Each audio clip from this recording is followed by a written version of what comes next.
이제 하나님 말씀 보도록 하겠습니다. 오늘 주시는 하나님 말씀은 신약 성경 빌립보서 4장 4절로 7절까지의 말씀입니다. 신약 성경 322면 빌립보서 4장 4절로 7절 말씀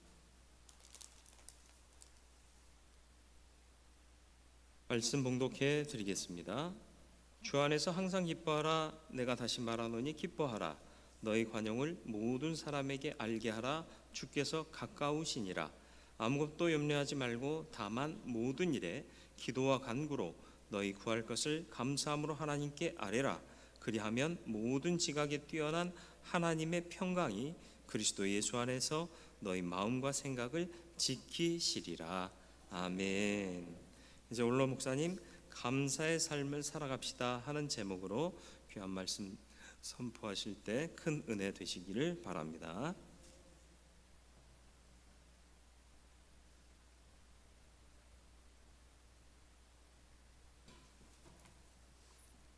할렐루야.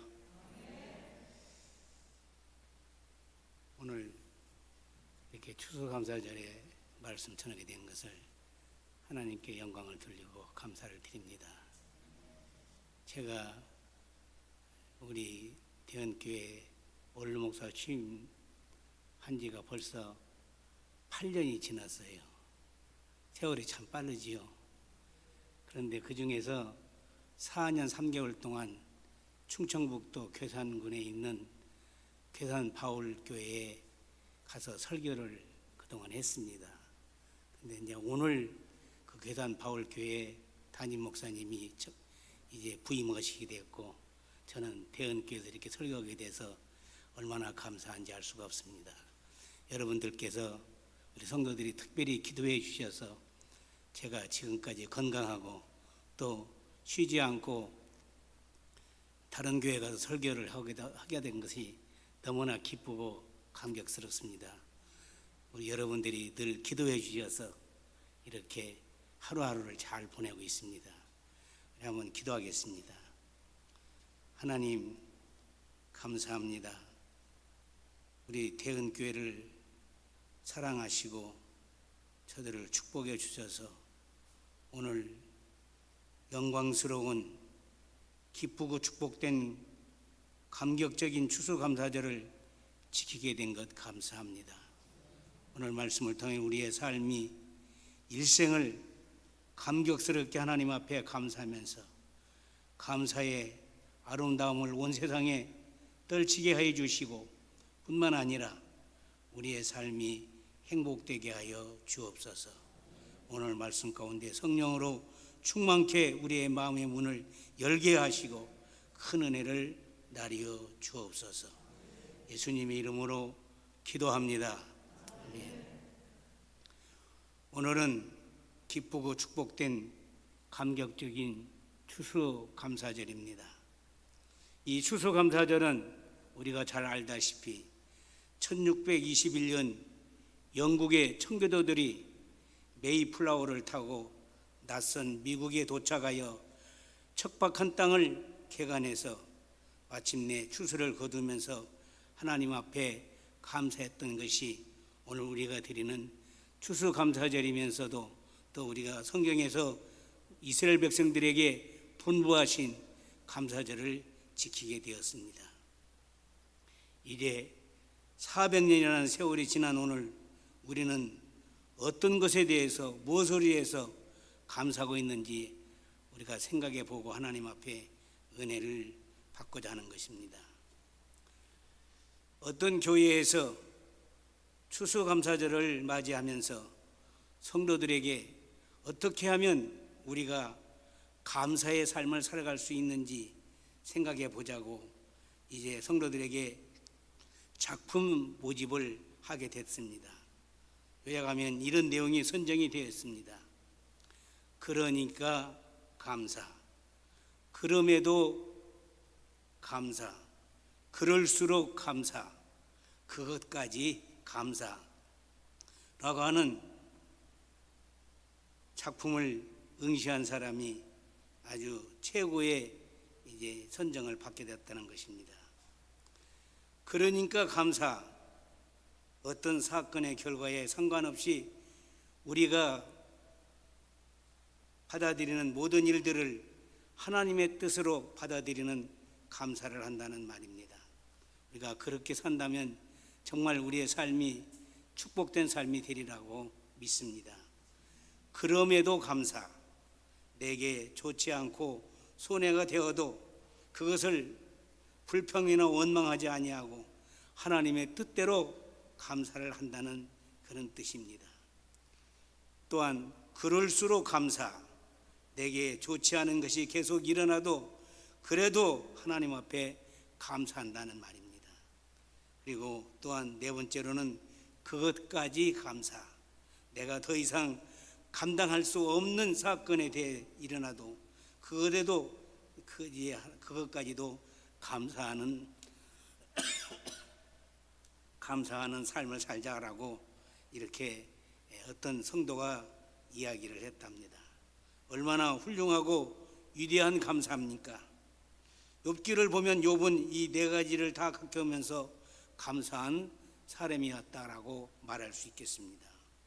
욥은 자녀들이 다 죽고 자기 재산은 다 날아가고 그리고 자기는 몸에 악창이 나서 육체적 고통을 당하고 부인은 또한 이제 남편을 저주하고 도망을 했고 욥이 당한 어려움은 상상할 수 없는 어려움에 섰습니다.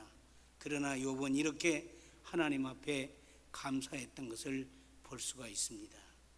욥기 23장 10절의 말씀을 보면 이런 말씀이 있습니다.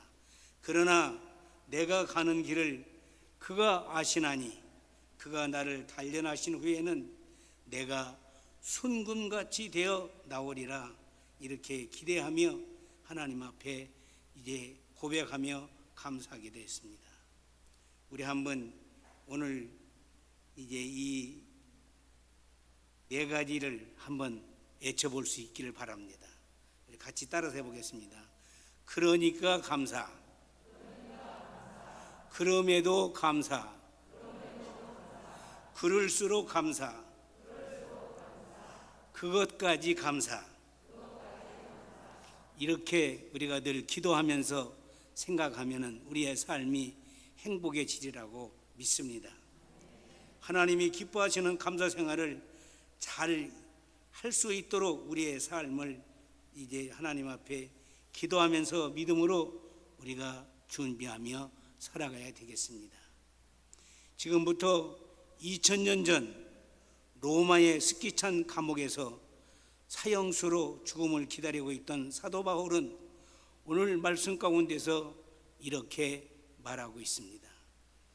오늘 말씀 빌립보서 4장 4절 보면 주 안에서 항상 기뻐하라, 내가 다시 말하노니 기뻐하라 하셨습니다. 바울은 그 차디찬 감옥에서 무슨 감사가 그렇게 많은지 기뻐하며 살았다고 하는 것입니다. 뿐만 아니라 사도 바울은 우리를 보면서 하나님 앞에 기쁘게 살라라고 말할 수 있었다고 하는 것입니다. 그리고 오늘 사도 바울의 말씀을 보면서 우리가 감사하지 못한 것을 찾아보고 은혜를 받고자 하는 것입니다. 그러면 우리가 감사하며 살아갈 수 있는 이유를 발견하면서 날마다 행복한 삶을 살아갈 수 있게 될 것입니다. 기쁘고 축복된 추수 감사절에 우리의 감사가 회복되기를 주님의 이름으로 축원하는 것입니다. 그래서 우리는 오늘 세 가지로 이제 우리의 삶을 감사하며 살아갈 수 있도록 여러분들이 새로운 사실을 발견할 수 있기를 바랍니다. 첫째로 인생은 모든 일을 주 안에서 감사할 수 있어야 하겠습니다.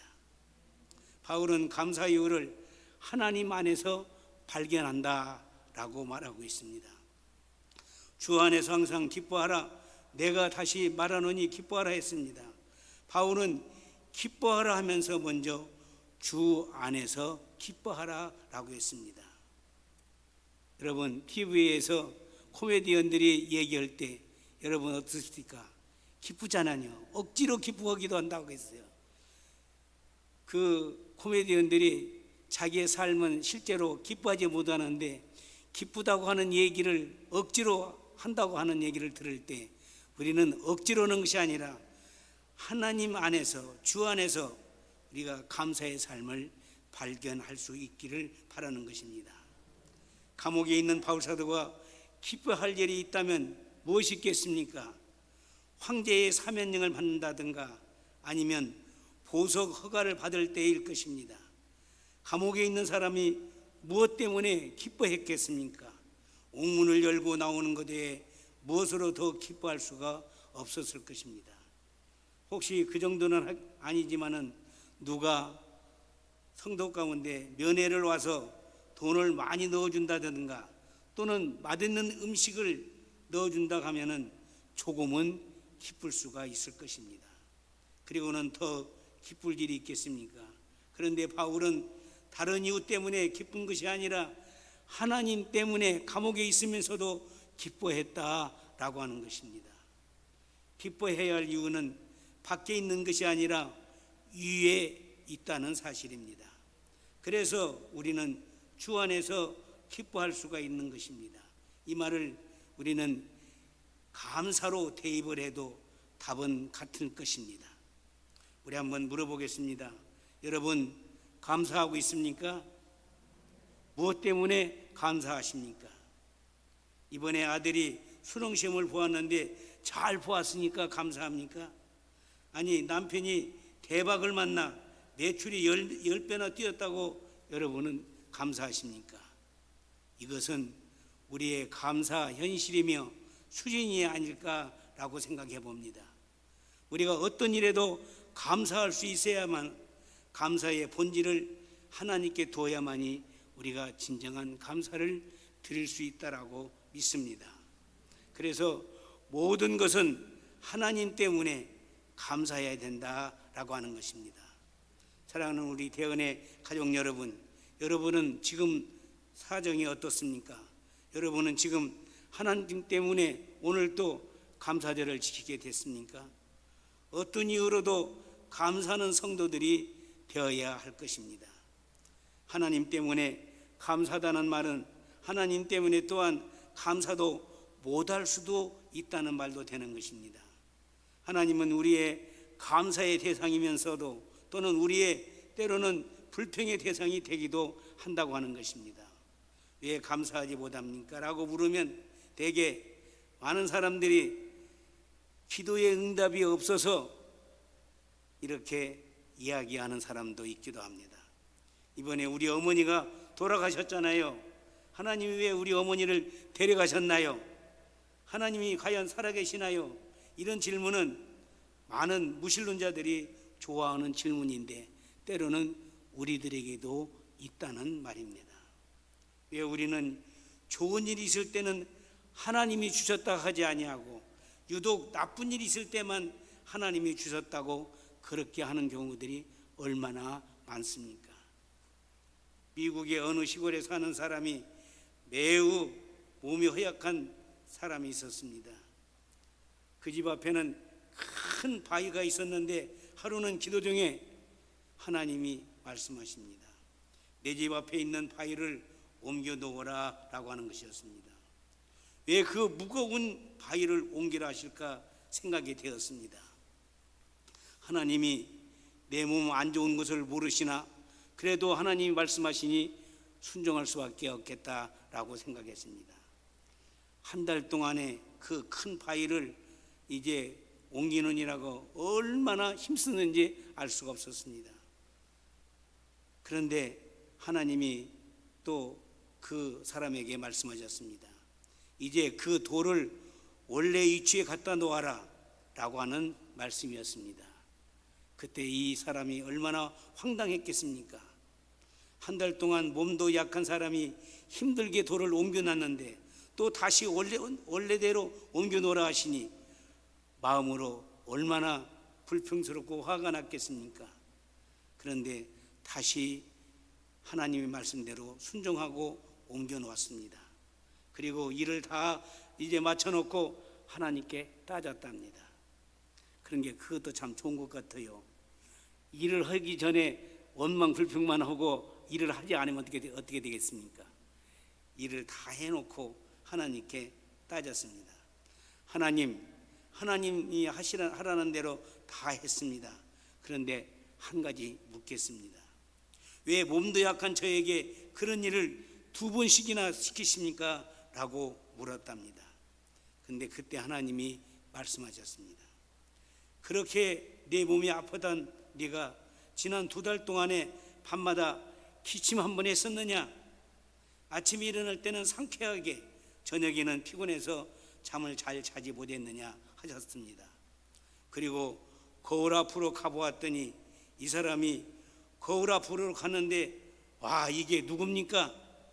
생각지 않는 남자가 이제 거울 앞에 보여졌습니다. 병약한 남자가 아니라 근육줄이 울퉁불퉁한 남성이었습니다. 2달 동안 힘든 일이 그를 건강하게 만들었다고 하는 사실입니다. 무엇이 우리에게 나쁜 일이 됩니까? 가끔 힘든 것이라고 원망하고 불평한 적은 없었습니까? 그러나 힘든 일이만 나쁜 일만은 아니라고 하는 사실입니다. 나쁜 일인지 좋은 일인지 시간이 지난 다음에 우리가 살펴보고 돌아보아야 되지 않겠습니까? 사도 바울은 지금 감옥에 있습니다. 이것처럼 힘든 일이 어디가 있겠습니까? 그렇다고 그 일이 꼭 나쁜 것만은 아니라고 하는 사실입니다. 사도 바울이 거기서 순교함으로 기독교가 로마에 뿌리를 내리고 하나님의 교회가 온 세상에 뻗어나가게 됐다고 하는 사실입니다. 우리에게 힘든 일이 있습니까? 가끔 하나님이 우리에게 힘든 일도 주실 때가 있다고 하는 것입니다. 그 힘든 일이 좋은 일이 될지 어떻게 알겠습니까? 그래서 바울이 한 말이 있습니다. 로마서 8장 28절입니다. 우리가 알거니와 하나님을 사랑하는 자 곧 그 뜻대로 부르심을 입은 자들에게는 모든 것이 합력하여 선을 이루느니라 라고 하셨습니다.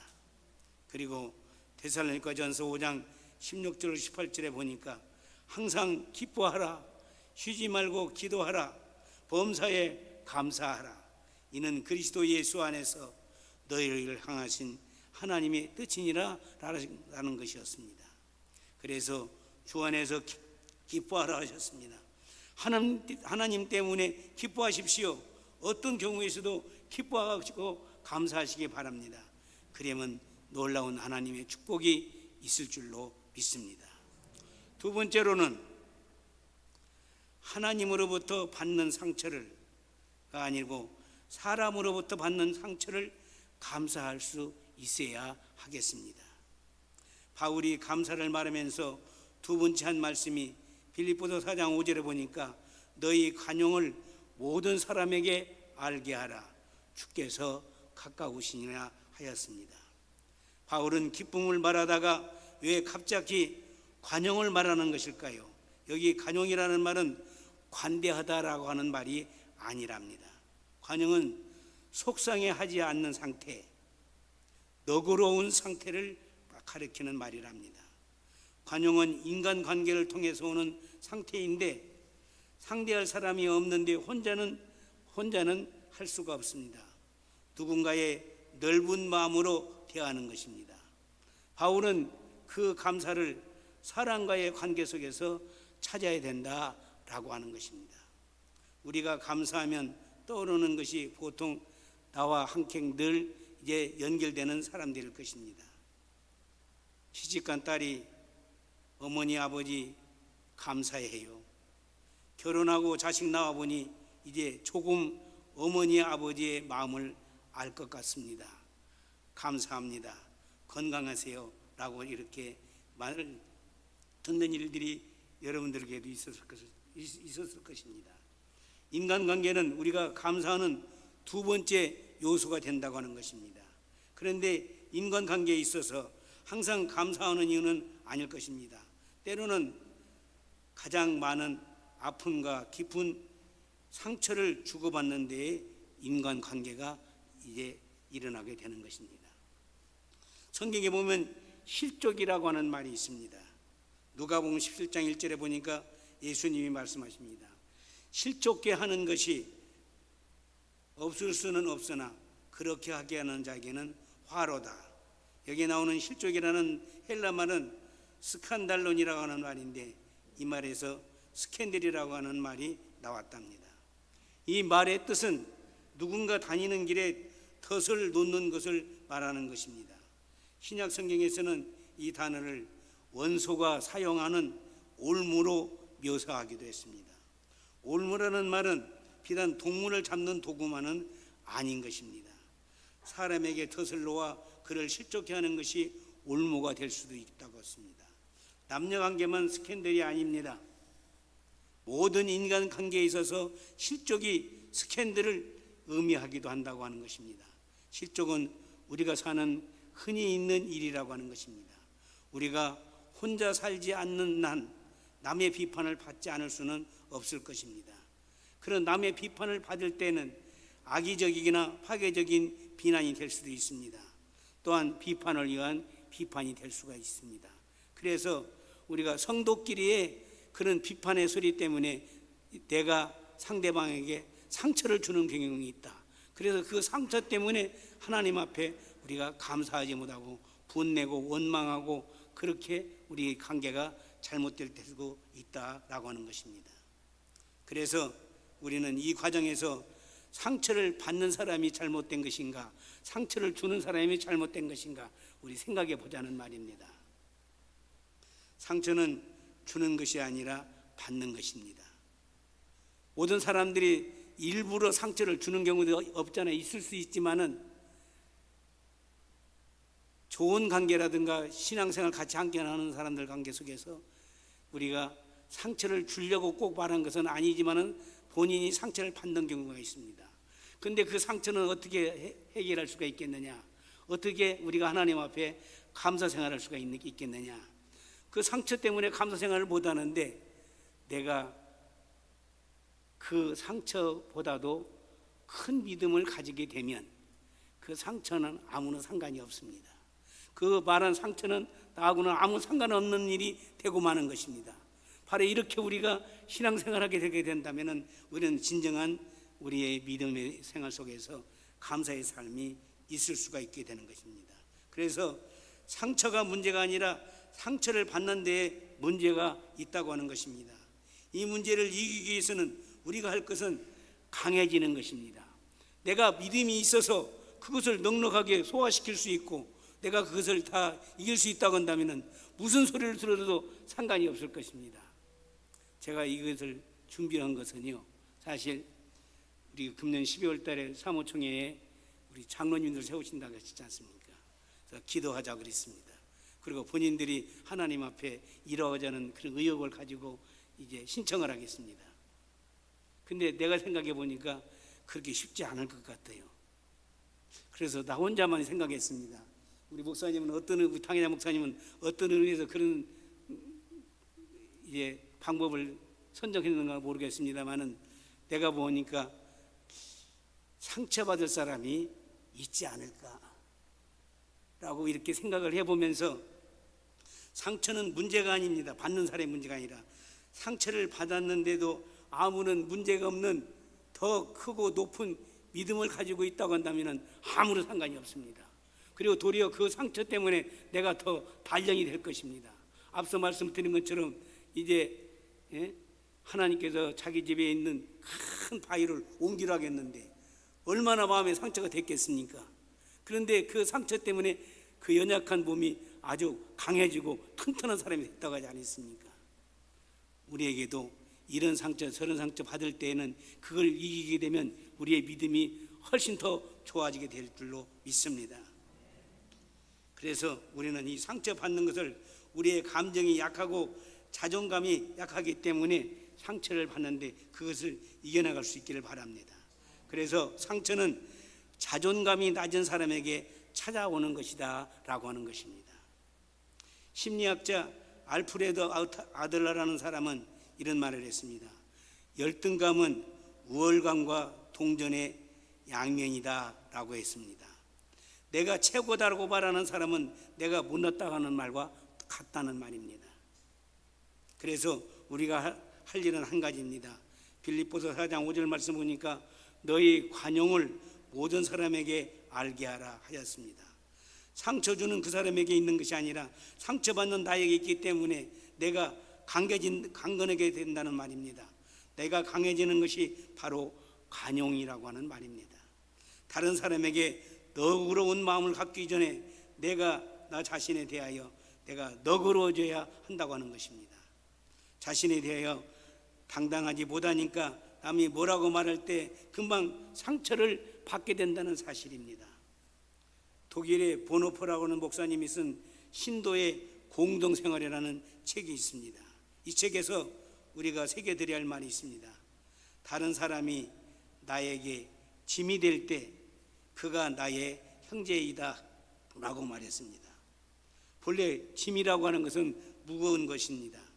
누구도 짐을 좋아하는 사람은 없을 것입니다. 그러나 짐은 또한 나를 살게 해주는 것입니다. 신학과 도랑도 짐지고 건너는 사람이 잘 빠지지 않게 잘해주고 있습니다. 갈라디아서 6장 2절의 말씀 보니까 너희가 짐을 서로 지라 그리하여 그리스도의 법을 성취하라 라고 했습니다. 교회에서 주님을 위해 짐을 질 때 그가 교회를 사랑하는 것입니다. 교회에 짐지기를 싫어하면 편하게 믿을 수도 있지만은 교회를 사랑하지는 못하게 되는 것입니다. 부모가 자식의 짐이 되기도 합니다. 그러기에 부모는 자식 때문에 살게 되는 것입니다. 많이 아픈 아들 때문에 90을 넘게 산 어머니가 이런 말을 했답니다. 그가 돌아가시면서 말하기를 병든 아들이 나를 오래 살게 했다. 한번 따라서 해보겠습니다. 병든 아들이 나를 오래 살게 했다. 예, 병들하니까 누가 돌볼 사람이 없지 않습니까? 그럼 누가 돌봐줘야겠어요? 어머니가 돌봐주었다는 거니. 근데 그저 옛날에는 90살기가 어려울 때 아니었습니까? 그렇잖아요. 근데 자기가 90이 되기까지 건강하게 해줬다는 거죠. 왜? 아들 짐 때문에. 이게 짐이 나쁜 것은 아니다라고 하는 것입니다. 혹시 시부모님 때문에 걱정하십니까? 당신은 시부모님 때문에 산다는 것입니다. 우리는 남에게 짐을 지우는 사람이 되지 말고 남의 짐을 지는 사람이 되시기를 바라는 것입니다. 빌립보서 4장 5절 말씀 보니까 너희 관용을 모든 사람에게 알게 하라. 주께서 가까우시니라. 우리가 남의 짐을 지은 까닭에 하나님께 감사할 수 있어야 한다라고 하는 것입니다. 그 사람이 당신 때문에 사는 것이 아니라 당신이 그 사람 때문에 살고 있다는 사실을 우리가 알아야 한다라는 말입니다. 우리가 어떤 사람 때문에 상처를 받는다 해도 그것은 주님이 오실 때까지만 허락된 것이지 주님이 오시면은 문제가 다 해결될 것입니다.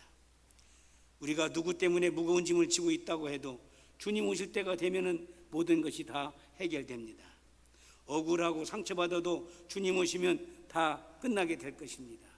주님이 오시면 위로를 받게 될 줄로 믿고 또한 상급을 받게 될 것입니다.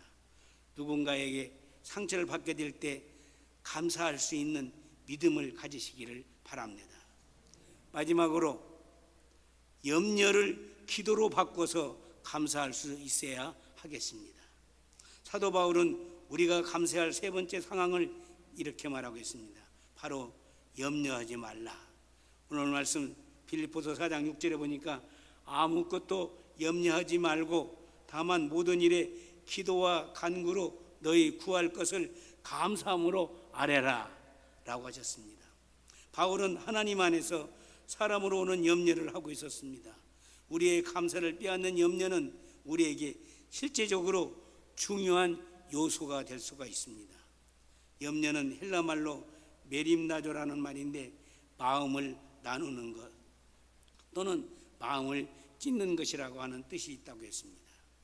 염려가 얼마나 잘못된 것인지 미국 어느 대학의 심리학 팀이 이렇게 연구를 했습니다. 조사 결과는 이렇게 나왔습니다. 인간의 염려 중에 40%는 실제로 일어나지 않았다고 하는 것입니다. 여러분들이 염려하는 것이 있으면 40%는 염려가 일어나지 않았다는 것입니다. 그리고 30%는 이미 과거에 일어났다는 일입니다. 여러분들이 염려하는 것은 과거에 30%는 일어났으니까 지금은 해당이 없다는 말이 아닙니까? 다만 10%만 병에 관한 걱정인데 실제로는 걸리지 않았다고 하는 것입니다.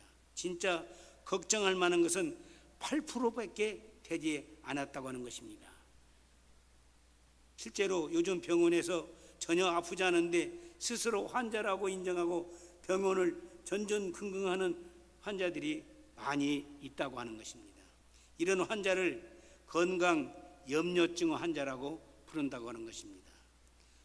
우리가 알고 있는 서울에 있는 순천향 병원에서의 통계에서 나왔는데 내원 환자의 20% 정도가 건강 염려증 환자라는 것입니다.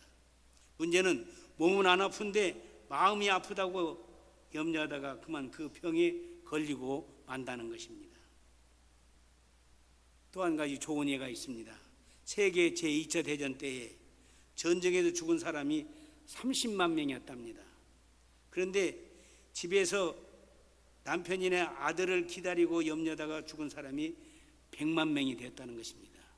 죽은 사람은 30만 명인데 염려하는 사람은 100만 명이었다는 것입니다. 이게 염려가 아무런 우리에게 가치가 없는 것인데 염려함으로 말미암아 더 어려운 일이 생긴다고 하는 것입니다. 그래서 염려는 비생산적이고 불신앙적이고 파괴적이라고 하는 것입니다. 그래서 기도의 성자 조지 물러가 이렇게 말을 했습니다. 염려의 시작은 신앙의 끝이요 신앙의 시작은 염려의 끝이다 라고 하는 말이 있습니다. 한번 우리 따라서 해보겠습니다. 염려의 시작은 신앙의 끝이요 신앙의 시작은 염려의 끝이다. 누가 말했다고요? 조지 물러라고 하는 유명한 기도 사람이 말했습니다. 바울은 빌립보서 4장 6절로 7절의 말씀을 보면 아무것도 염려하지 말고 오직 기도와 간구로 너희 구할 것을 감사함으로 아뢰라. 그리하면 모든 지각에 뛰어난 하나님의 평강이 너희 마음과 생각을 지키시리라 라고 하셨습니다.